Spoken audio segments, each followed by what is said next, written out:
Bismillahirrahmanirrahim. Cara perang oleh Sun Tzu. Bab 5. Tenaga dan keupayaan.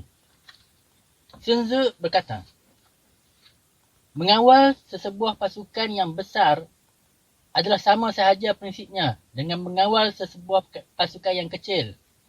Ia tertakluk kepada kaedah pembahagian.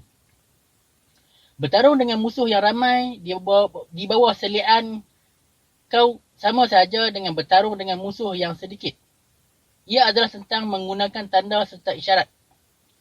Justru untuk memastikan pasukan kau mampu menahan serangan musuh tanpa goyah, maka ia bergantung pada kemahiran ketenteraan secara langsung atau tidak langsung. Menyerang musuh adalah seperti dayanya. Menyerang musuh adalah seerti dayanya, seperti batu asah yang menghempas telur. Maka untuk memperoleh daya sebegini, mestilah perlu dinilai dahulu titik lemah dan titik kuat pihak musuh.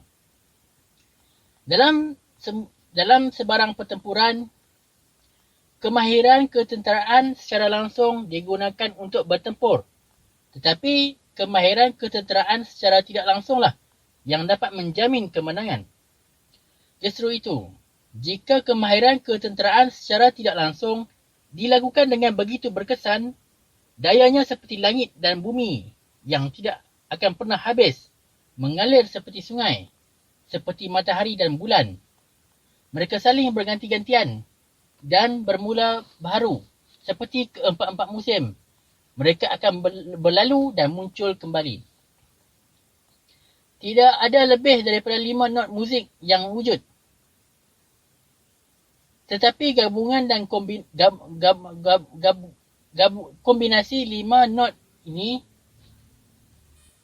melahirkan sebegitu banyak melodi yang mampu didengar. Tidak ada yang lebih daripada 5 warna dasar yang wujud. Tetapi gabungan warna-warna ini menghasilkan jujukan spektrum dan warna baharu. Tidak ada lebih daripada 5 rasa asas yang wujud. Tetapi gabungan ini menghasilkan pelbagai jenis perasa yang mampu dinikmati. Dalam sesebuah pertempuran, tidak ada yang lebih daripada 2 kaedah untuk menyerang, yakni secara langsung dan tidak langsung. Tetapi gabungan 2 kaedah ini menghasilkan pelbagai jenis hilah ketenteraan dan serangan. Kaedah langsung dan tidak langsung ini silih berganti. Ia bergerak seperti berada dalam sebuah lingkaran. Engkau tidak akan menjumpai titik akhirnya. Maka sesiapa yang berupaya menghitung kemungkinan yang terhasil daripada gabungan kedua kaedah sebegini, maka pergerakan awal pasukan tentera itu ibaratnya seperti air bah yang menyapu batu-batuan di sepanjang alirannya. Tekanan yang tiba-tiba mendadak akan menggerakkan batu ketika arus menderas. Maka kualiti sesuatu keputusan itu ibarat seperti sambaran helang yang meragut, menyerang dan sekaligus menghancurkan mangsanya. Masa dan kesempatan yang tepat membolehkan seekor helang membunuh mangsanya. Oleh yang demikian, petarung yang baik mungkin bermula perlahan, tetapi sebegitu pantas dan unggul pula keputusannya. Tenaga, yakni keupayaan, adalah seperti menarik busur. Manakala keputusan adalah saat dan ketika anak panah dilepaskan. Ketika suasana pertempuran hingar-bingar dan penuh dengan ketidaktentuan, barangkali yang terlihat ialah sebuah kekacauan. Sungguh pun pada hakikatnya tidak begitu. Kerana dalam suasana yang porak-poranda sebegini, pasukan tentera akan kelihatan seperti hilang pedoman tanpa ekor maupun kepala. Akan tetapi mereka masih mampu bertahan daripada terjerumus dalam kekalahan.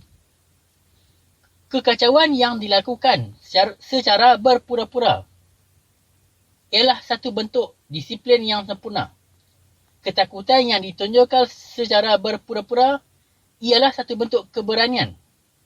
kelemahan yang dipaparkan secara berpura-pura ialah satu bentuk kekuatan.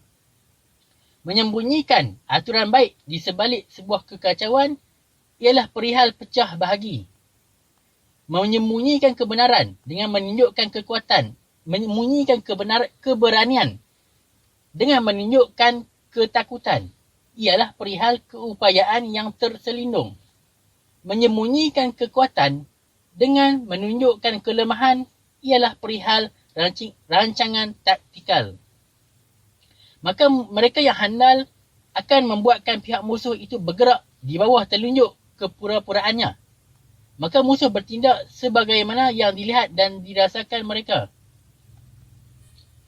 Ketika dia melempar umpan, maka musuh pun akan bergegas untuk merebutnya. Dengan umpan-umpan sebegini, maka pasukan musuh akan terus bergerak dan bertindak. Dan pada ketika itu, dia hanya menunggu masa yang paling sesuai untuk menyerang. Petarung yang handal akan menuai hasil gabungan tenaga dan tidak memerlukan tenaga yang terlalu banyak daripada orang perseorangan. Dia mempertimbangkan keupayaan masing-masing dan memanfaatkan mereka semampunya. Maka akan dilantik askar-askar yang tepat untuk memperoleh kebaikan daripada gabungan tenaga sebegini. Apabila gabungan tenaga ini bertindak, maka anggota pasukannya diibaratkan seperti batang kayu atau batu.